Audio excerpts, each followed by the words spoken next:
আজকে ক্যাবিনেট মিটিংয়ে দেখেন আমি কতখানি স্পষ্টভাবে আপনাকে বলছি, আমার জ্বালানি এনার্জি কেনার জন্য আমার টাকা নাই, আমার ফার্টিলাইজার কেনার জন্য আমার টাকা নাই।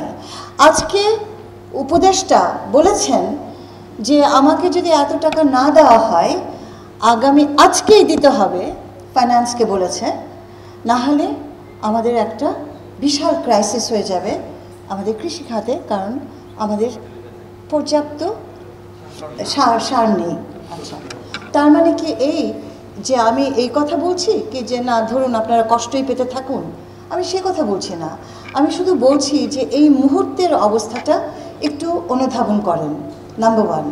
নাম্বার টু হচ্ছে যে আমরা যেহেতু এখন আমরা একটা ভিন্ন জায়গা থেকে এসেছি, আমার কোনো রাজনৈতিক পরিচয় নেই, আমার ভাষাও ভিন্ন, কথাও ভিন্ন, আমি আসবো আপনাদের কাছে, কারণ আমার লক্ষ্য একটাই, আমাকে একটা দায়িত্ব দেওয়া হয়েছে আপনাদের এই মন্ত্রণালয়গুলোকে ভেতরে কি বলে মেরামত করা, সংস্কার করা, পুনর্গঠন করা, এবং সেটা করতে হলে আমাকে আপনাদেরকে বুঝতে হবে 12,000 কর্মী তো বিশাল, এবং ফ্রন্টলাইন সোলজার্স।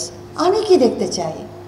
আমি দেখতে চাই আমার এই 12,000 কর্মী যারা কর্মচারী এত বছর ধরে কাজ করছে, তারা সুন্দর হবে, স্মার্ট হবে, সুঠাম হবে। তারা যে গ্রামে কাজ করুক, যেখানেই ঢুকবে, মানুষ তাদেরকে দিয়ে একটা সালাম দেবে। কেন? কারণ আপনারা হচ্ছেন জনগণের সবচাইতে কাছের মানুষটি, আপনারা তাদের কাছে সেবা নিয়ে যাচ্ছেন।